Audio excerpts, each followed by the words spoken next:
Hey, hi, ho, he. Good morning. Just to let you know, this is a r- review of the match preview between Arsenal and Chelsea.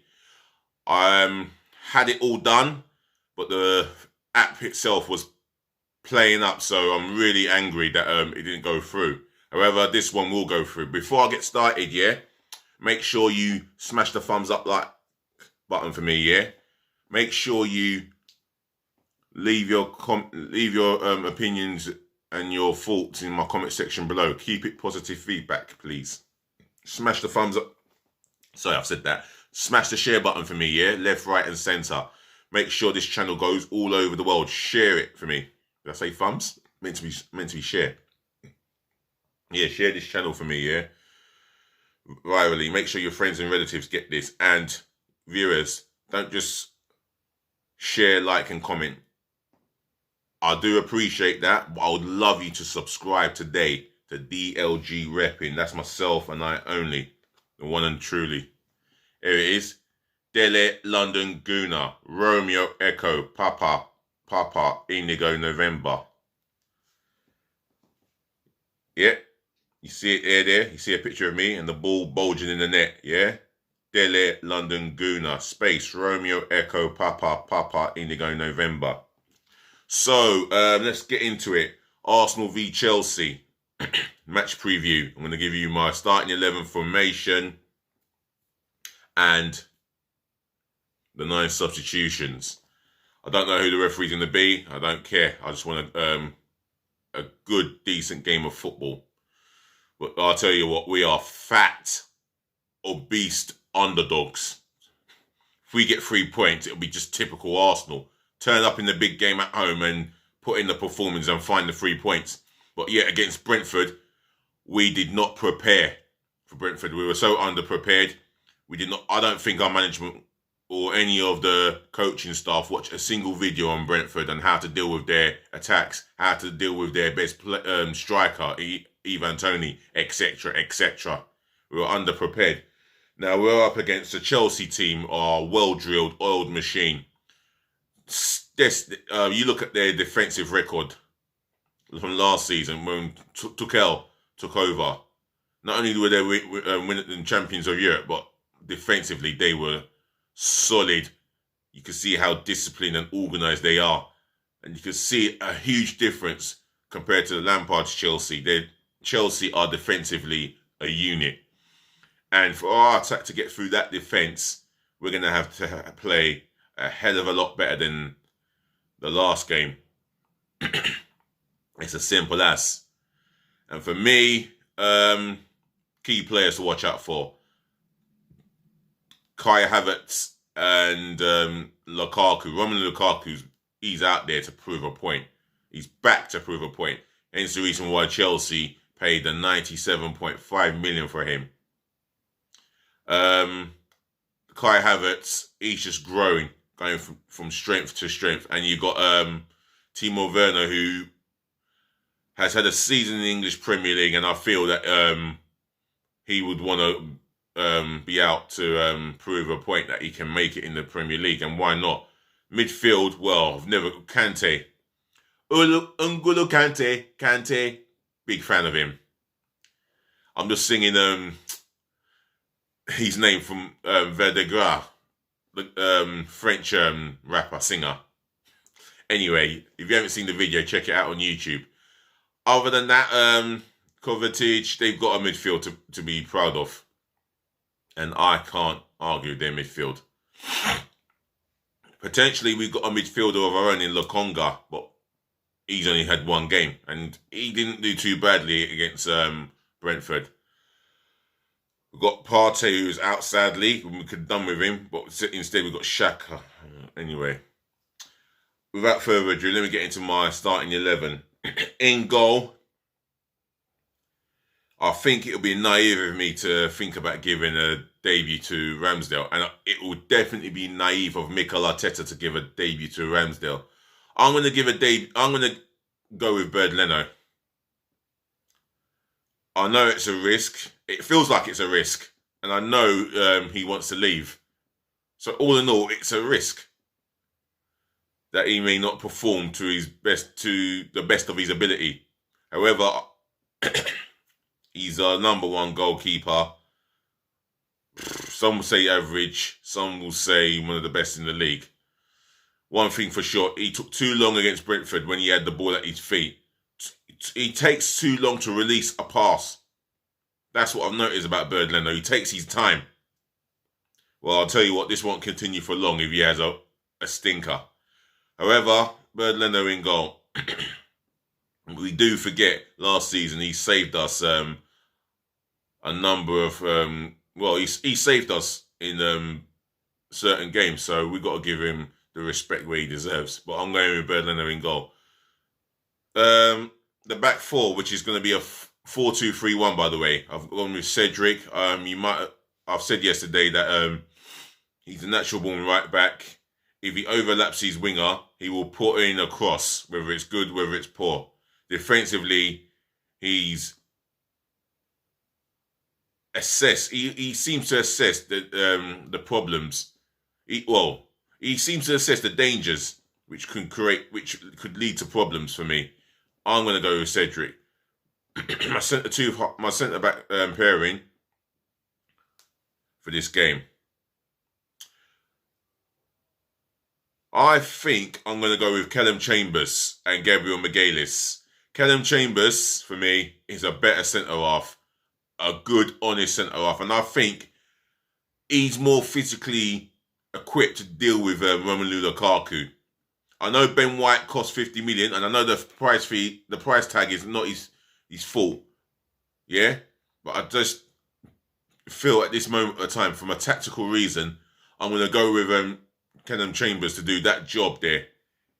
He's a good, honest English centre half. I'm not saying he'll get into the England national team anytime soon, but he knows the job, and he was signed as a centre half. And I've seen him have good games at centre half for Arsenal, and I want him to play in that position. I'm going to go with Gabriel Magalhaes, and with Callum Chambers, his physicality, and that's what's going to be needed against Romelu Lukaku. I don't feel Ben White is a physical centre-half who will give you that rough and tough treatment, where Chambers and Gabriel Magalhaes, they're both physically strong and athletic. Well, and they give their all. So I'm going to go with Gabriel Magalhaes, our best performing centre-back last season. Brazilian international, he should be. If he isn't, he should be by now. And definitely the future for Arsenal as well as Brazil. Gabriel Magalhaes. Left back, Kieran Tierney. I will give him the armband today. Announce it today that he's going to be our club captain. For crying out loud, Mikel Arteta. Are you going to give him the armband or not? Because I would. I'll come over then and get that armband of Xhaka in front of your face.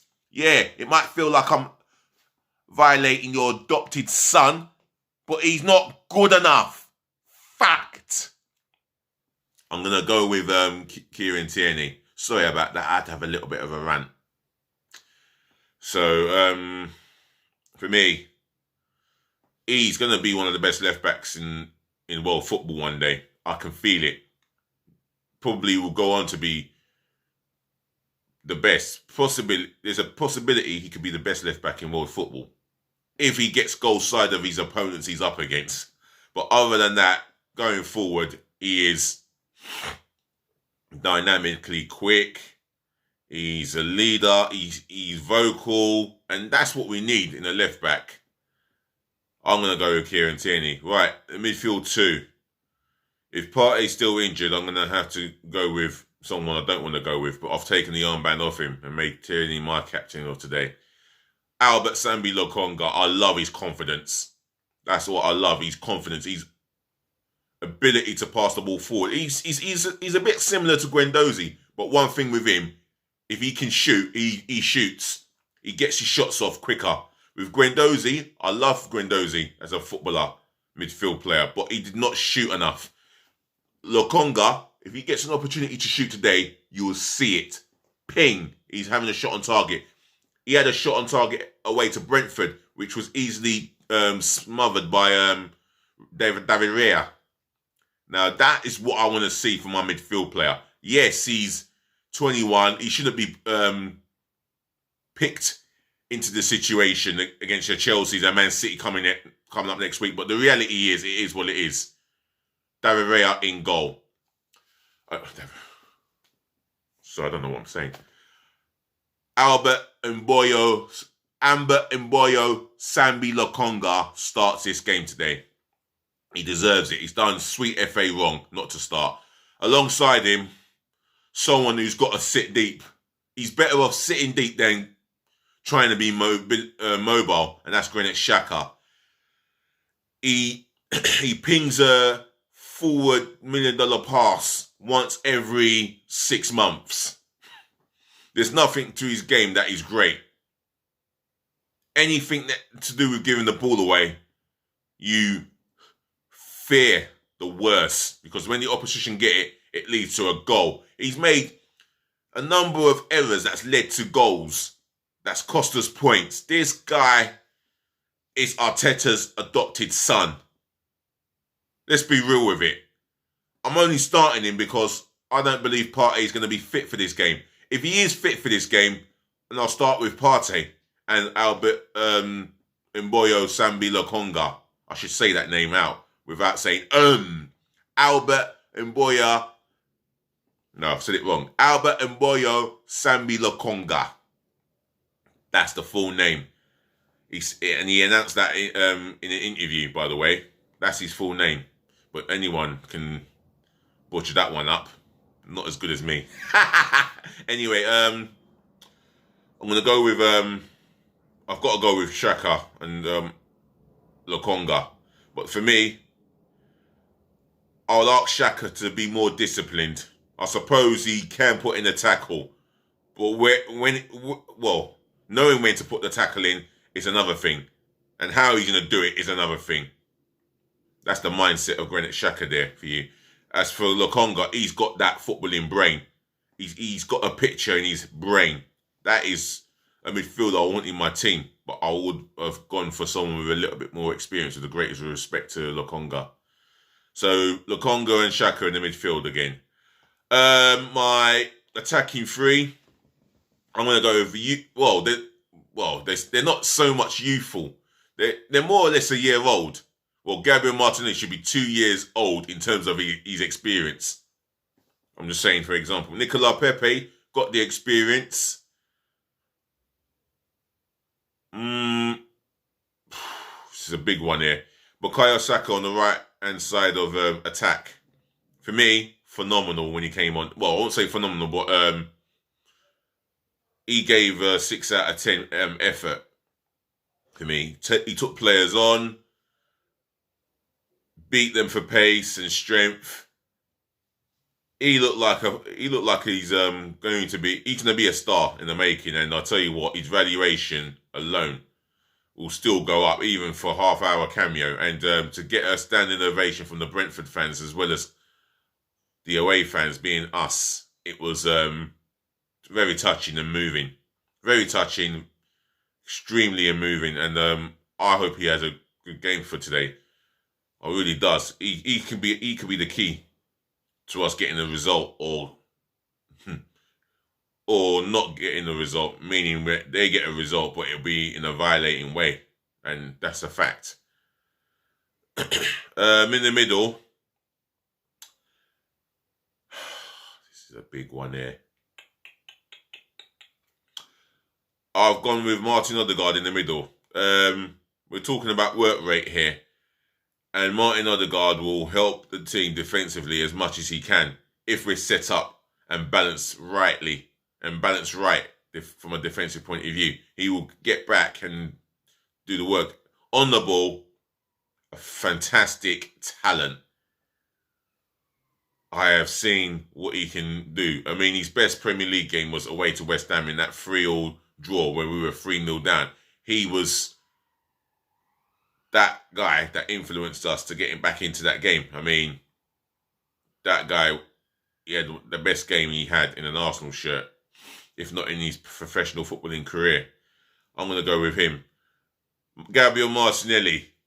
Well, I think he will be up for this Chelsea game. The goal he got at Stamford Bridge was, well, due to a Kante slip up, but he took his goal well, and he'll be up for this game. He doesn't stop running. He doesn't give up, and he never lets the negative point in his game get to him. And that's another thing. His attitude is spot on. I think his attitude is spot on. I should say that he's a goal threat as well on the ball. So he starts. Aubameyang up top. Simple as. I don't mind if he basically doesn't contribute towards the game.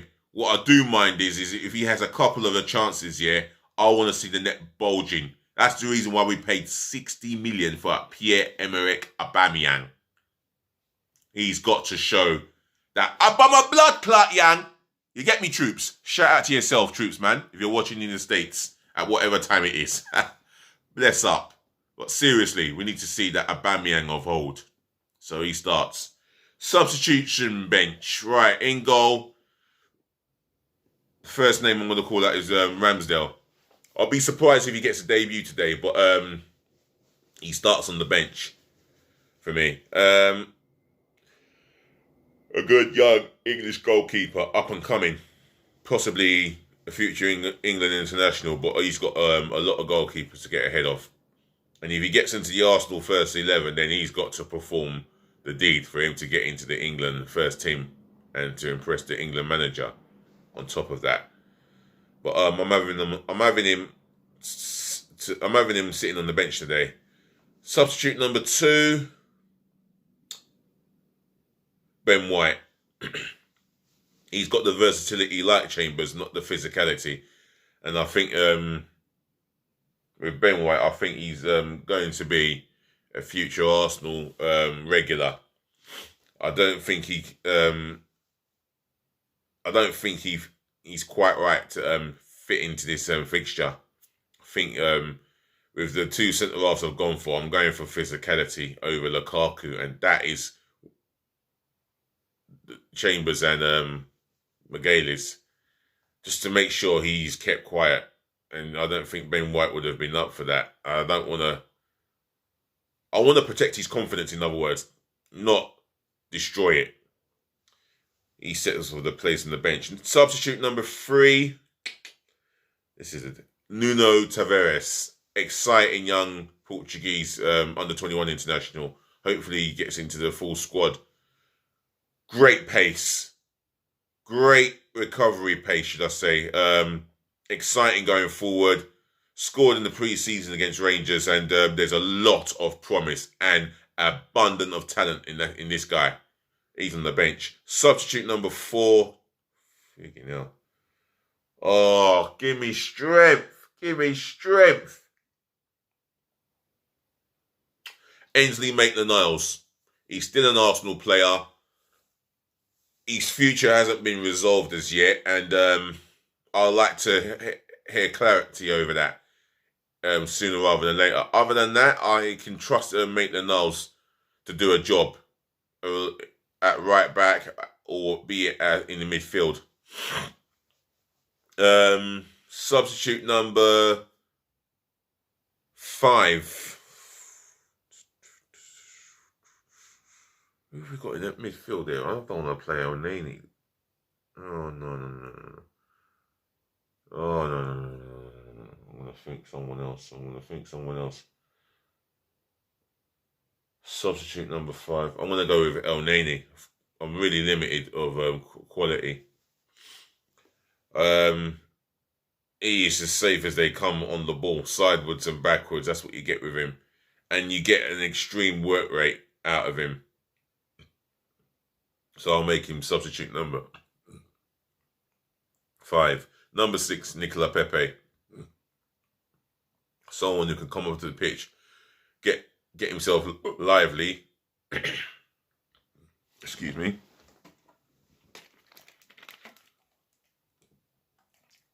Someone who can be lively, take players on, dribble, produce stupendous nutmegs.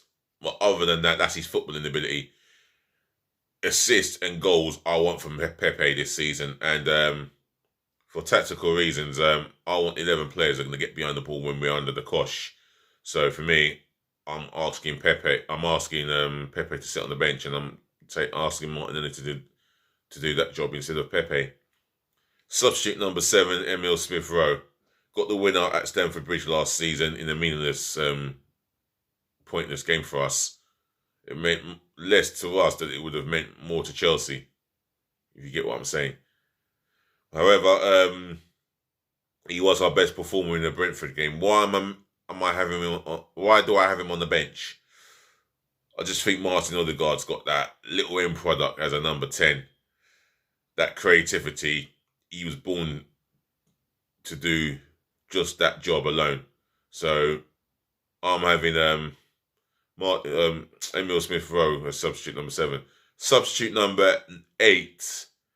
This might sound politically controversial, but Alexander Lacazette.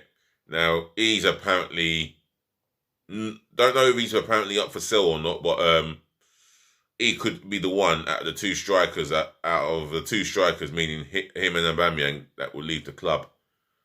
So for me, until then, I think he can still come in and do a job, but he's going to be on the substitution bench. Substitute number 9, following Balogun. Now, he's had his opportunities, he's had a taster. It wasn't his best performance, we all know that, but a number of Arsenal players didn't perform against Brentford. I would still give him a chance. I'll bring him on from the bench, offer something different. I think there is a top-class striker in him who will get us goals for the foreseeable future. Maybe it's not his time now, but it will be soon. So that's my substitution bench sorted out, my formation and the starting 11. If you've got a starting 11 or formation of your own, leave it in the comment section below. Yeah, smash the thumbs up like button. Smash the share button all over the world, yeah? Make sure this channel goes out virally to your friends and your relatives. And you tell your friends and relatives to share to their friends and relatives. Other than that, this is now me being done. So otherwise, I'll say thank you to the ladies, gentlemen, to the boys, to the girls for watching. Thank you for listening. Thank you for tuning in. Thank you all so much. As I always say, saving the best to last, for putting up with me. I'm out of here, and I can't wait to go to the Emirates. Yeah, I said that with enthusiasm. Other than that, yeah, enjoy yourselves. Be good to you. Should I say, be good to your friends, be good to your family, be good to yourselves. Stay safe, enjoy the day. Peace, love, and bless again. And I look forward to doing the review. I think I look forward to the review, then I look forward to the game. You know what time it is? It's morning time in London, England. Or is it good afternoon or evening or good night? Doesn't matter. I'm done. Please be nice.